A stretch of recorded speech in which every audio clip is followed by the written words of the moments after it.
महापुरुषों ने इसको दो तरह से समझाने की कृपा की है। आप लोग बिल्कुल ध्यान से सुने।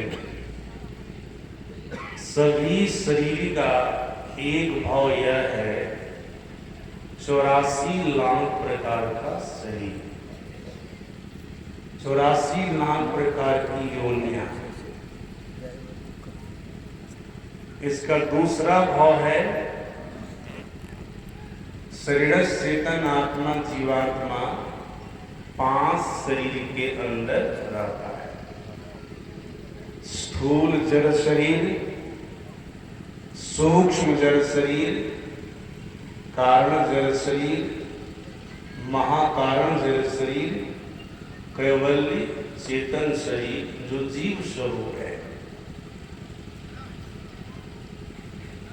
सभी शरीरों में 84 लाख प्रकार की योनियां शरीर या 500 प्रकार के शरीर के अंदर रहकर वह ईश्वर परमात्मा उससे अलग है, उससे बाहर है। मतलब शरीर में रहकर के शरीर से रहित है। ये ईश्वर की सत्ता है, परमात्मा की सत्ता है। और आगे क्या कहा? वह ईश्वर परमात्मा सभी अनित्य पदार्थों में रहकर सदा नित्य स्वरूप है। सज्जनों, आप कहेंगे अनित्य पदार्थ क्या होता है? याद रखिएगा, परमात्मा से बने जितने पदार्थ हैं वे सारे पदार्थ अनित्य पदार्थ हैं। इसको इस तरह से भी आप समझ सकते हैं, परमात्मा से बनी जितनी प्रकृतियां हैं सब अनित्य है, नाशवान है। इसका नाश होगा, लेकिन इसके अंदर में ईश्वर परमात्मा है। वेद भगवान ने इसको बहुत बढ़िया से समझाया है। अनित्य प्रकृति के अंदर परमात्मा किस तरह से है? वेद भगवान ने कहा है, गर्भो यो अपाम गर्भो अनानाम गर्भस्थादाम गर्भशरधाम अत्रोचिदस्मांतर्दुरोणे विषाम विष्मो अमृत स्वाद। वेद भगवान कहते हैं, इसका तो बहुत सारे आशय, बहुत सारे भाव है। मैं जो कहना चाह रहा हूं केवल वही बात कहूंगा। कहा वो ईश्वर परमात्मा प्रकृति के अंदर किस तरह से है, अनित्य पदार्थ के अंदर किस तरह से है? का जैसे गर्भ के अंदर में बालक रहता है, माता के गर्भ में बालक रहता है, बाहर से उनको कोई नहीं देख पाता है। अल्ट्रासाउंड के माध्यम से, यंत्र के माध्यम से गर्भस्थ शिशु को लोग देख पाते हैं। उसी प्रकार से प्रकृति के गर्भ में परमात्मा छिपा है। जो प्रकृति नाशवान है, जो प्रकृति अनित्य पदार्थ है, इसके गर्भ में परमात्मा छिपा है। सज्जनों, आप भी देखना चाहेंगे ना तो आपको भी अल्ट्रासाउंड लगाना पड़ेगा। ऐसा मत समझिएगा बाहर के डॉक्टर के पास जाएंगे अल्ट्रासाउंड लगा करके परमात्मा दिखा देंगे, सो बात नहीं। सदगुरु के पास जाइए, अल्ट्रासाउंड आप लीजिए, यंत्र आप लीजिए, क्या है वो ध्यान है। जैसा कि स्वामी ब्रह्मानंद जी महाराज ने कहा, जिमी दूध के मथन से निक्षत है घी जतन से, तिमी ध्यान के लगन से परब्रह्म ले। प्रकृति के गर्भ में परमात्मा छिपा है, लेकिन देखने में नहीं आता है। ये प्रकृति क्या है? अनित्य पदार्थ है, इसके अंदर में नित्य स्वरूप परमात्मा। इसका नाश होगा, लेकिन परमात्मा का नाश नहीं होगा। हम लोग के सदगुरु महाराज इसका बड़ा अच्छा खुलासा किया। रोज हम लोग स्तुति प्रार्थना के क्रम में इसका पाठ करते हैं। ये प्रकृति द्वय उत्पत्ति लय होवे प्रभु की मौज से, ये आजा अनादिया स्वयं है, हरगिज न कहना। दो प्रकृतियां हैं, जड़ प्रकृति और चेतन प्रकृति। ये प्रभु परमात्मा की मौज से बनी है। इसका बनना हुआ, इसका लय भी हो जाएगा, मतलब इसका नाश भी हो जाएगा, लेकिन इसके अंदर में रहने वाले परमात्मा का कभी किसी काल में नाश नहीं होगा।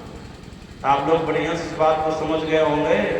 वह ईश्वर परमात्मा सभी शरीरों में रह करके शरीर से अलग है, सभी अनित्य पदार्थों में रह करके सदा नित्य स्वरूप है। सबका नाश होगा लेकिन ईश्वर परमात्मा का नाश नहीं होगा। लेकिन हाँ, इसको देखने के लिए आपको अल्ट्रासाउंड की आवश्यकता है, यंत्र की आवश्यकता है। महापुरुषों ने कहा वो यंत्र और अल्ट्रासाउंड है ध्यान।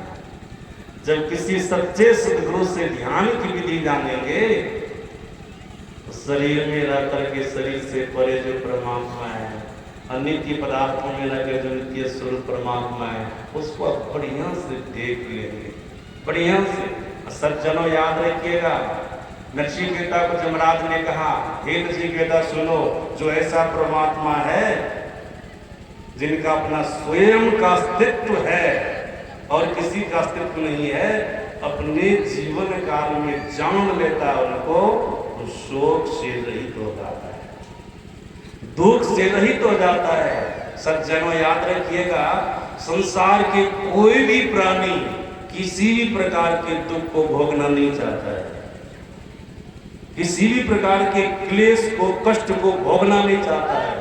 स्वयं यमराज कह रहे हैं, जो ईश्वर परमात्मा को हकीकत में जान लेता है वो सभी प्रकार के शोकों से मुक्त हो जाता है। दयानंद सरस्वती की वाणी में हम आप सुन रहे थे, मैं आप लोगों को पाठ करके सुना रहा था, आप लोग सुन रहे थे, हम तो पढ़ ही रहे थे, पाठ ही कर रहे थे। ऐसा थोड़े कि हमने सुन रहे थे, हम भी सुन रहे थे, इसलिए बोल दिया हम आप सब सुन रहे थे। सज्जना, दयानंद सरस्वती ने कहनी कृपा की आश्रय था, जो एक ईश्वर परमात्मा की उपासना को छोड़कर अन्य प्रकार की उपासनाओं में फंसा रहता है, वह प्राणी संसार में पशुवत है, पशु के समान घूमता फिरता रहता है। मतलब अज्ञानी जीव है और अनेक प्रकार के दुखों को वह भोगता रहता है, अनेक प्रकार के कष्टों को वह भोगता रहता है। सज्जना, जो एक ईश्वर परमात्मा की उपासना कर लेता है, गुरु से जान गए, उनको हकीकत में जान लेता है, तो उनके जीवन से क्लेश चला जाता है, उनके जीवन से दुख चला जाता है, उनके जीवन से विपत्ति चली जाती है। इसलिए हम आपको एक ईश्वर परमात्मा की उपासना करनी है। इतना ही नहीं, यमराज ने और कुछ नचिकेता को कहा। यमराज ने कहा, हे नचिकेता सुनो, जो ईश्वर परमात्मा को हकीकत में जान लेता है ना, वो मृत्यु के मुख में जाने से भी बच जाता है। श्लोक है, मैं आप लोगों को सुना रहा हूं, यमराज का वचन है, आप लोगों को भी मृत्यु के मुख में जाने से बचना हो, ईश्वर परमात्मा को प्राप्त करेंगे, जानेंगे हकीकत में कि ईश्वर परमात्मा है, मृत्यु के मुख में नहीं जाएंगे। सज्जना, यमराज ने कहा, और शब्द स्पर्श रूपम अव्ययम तथा रसम नित्य मगंधवच्य अनाद्यनंतम महता परम ध्रुवम निशायतन मृत्यु मुखात प्रमुच्यते। स्वयं यमराज मृत्यु देव ऐसा बोल रहे हैं। क्या कह रहे हैं? ईश्वर परमात्मा ऐसा अशब्द, उनको शब्द के माध्यम से कोई नहीं गुजर सकता है, शब्द के द्वारा कोई नहीं गुजर, और शब्द मस्पर उसको कोई छू नहीं सकता। मौव्ययम वो अविनाशी है, अंग प्रत्यंग रहित है। तथारसम वो जिज्ञा का विषय नहीं है। तथारसम मगंध वो नासिका का विषय नहीं है, वो वचन में आने वाला नहीं है, वो नित्य है, आदि अंत रहित है, आदि अंत रहित है। न उसका आदि है, न अंत है, न शुरुआत है, न उसका अंत है। शुरुआत होने वाले का कभी अंत होगा, लेकिन जिस परमात्मा का शुरुआत ही नहीं कभी हुआ है, उसका अंत क्या होगा? वो आदि अंत रहित है। और क्या कहा आगे? जो ऐसे ईश्वर परमात्मा को जान लेता है ना, मृत्यु के मुख से बच जाता है, वो मृत्यु के मुख में नहीं जाता है। सज्जना, आप कहेंगे तब हम परमात्मा को जानेंगे तो मरेंगे नहीं। याद रखिएगा, आपका शरीर मरेगा, आप तो नहीं मरेंगे, आप तो ऐसे भी नहीं मरते हैं, आप चेतन स्वरूप है, जीव स्वरूप है। हम लोगों के बीच में कुछ बात स्वामी गुरु श्री भगवत दास जी महाराज